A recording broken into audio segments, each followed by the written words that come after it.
Okay, let's end on Dark. Donnie Darko. Donnie Darko, what a classic. We both watched the film. It's been a few years, but I love the movie. I love the movie. What were we talking about? The sad part that his whole thing in that movie was We all die alone. we all die alone. And should we spoil it?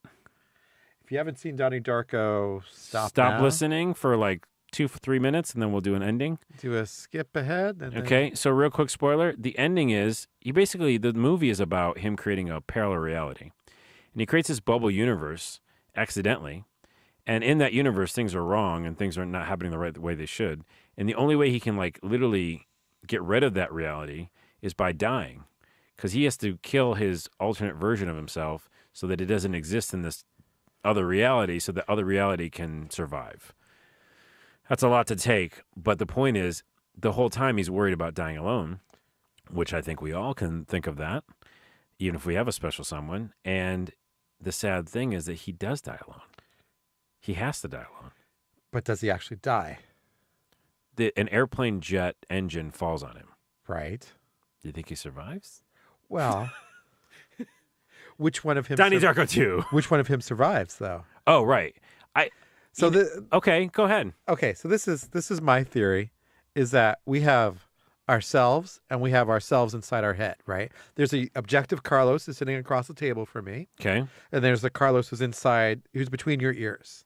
Okay. And it's you inside your ears is like this perception of yourself that doesn't necessarily match who you are. It's just your view of yourself, right? Because just like how you see yourself in the mirror and you're like, do I actually look like this? You hear your voice and I'm like, right. That kind of thing. But is that objective version your version of that objective version? Because remember, we all have our own reality bubbles. And so, which I'll post a drawing that I did when I was a kid about reality bubbles. But your objective version of me isn't going to be Joe Schmo's objective version, is right. it? No, because there's no pure objective version. It's all subjective. It's all subjective. As someone who's written history, I can tell you it's all subjective. So what it really is a subjective version and my in my head version. No, there is reality. Is there? Well, okay. Oh, we're going to get into it. It's super fucking deep. This here. is not the end of the podcast material, but we have 5 minutes at the very most to discuss true reality. If you have a traffic camera sitting above a street, right, and it films an accident, yep, that's the objective reality of an accident. Now, I, as the driver of a car in an accident, may see it a whole different way than the camera sees it. That's my subjective reality. The camera is not lying. But there is no fake news. But what makes your version not as legit as the camera version? Because that's what I'm perceiving from inside my own two eyes. But why is that not inside my little head legitimate as a outsider?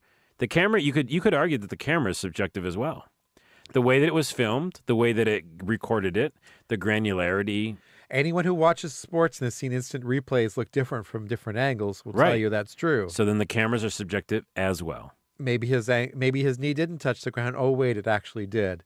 But there is an objective reality. We all know there is. I don't know there is. I have an actual amount of money in my bank account. I have an actual number of fingers. If I think I have $10,000 in the bank and I don't, and I think I have 6 fingers and I have 5, that's reality. There's no ambiguity there. You have a physical space that you go home to and sleep in. That's reality. But you can perceive it as being a great place or a crappy place or... Well, believe me, I am actually all for the idea of absolute truths, and I always wanted to talk about it on the show when we haven't had the chance to. So I believe that there are absolute truths, which is similar to a objective reality. Uh-huh. They're kind of in that same vein. They are farther reaching because they're about morality and about the universe and bigger things. So I'm with you on part of it, but at the same time, I think of perception being so huge because you can be literally with no money and think that you're fine or a rich man in friends or in experience and whatever. So the fact that you have not $10,000, but you feel like you have $10,000, it can almost equal that out. I mean, you can't like buy a new house with no money, but with along the lines of visualization and the ideas of like thinking about things positively, that house might come out and appear in a different way that you didn't think, but not necessarily because you had the money in the bank, right? So there is something to be said about how you perceive the world affecting the world. Yeah. that is also equal to the literal money that you might have in an account or the literal place you go to sleep at night. I really believe if you think you can do these things you want to do in life, they'll happen for you if you're driven and work hard enough at it.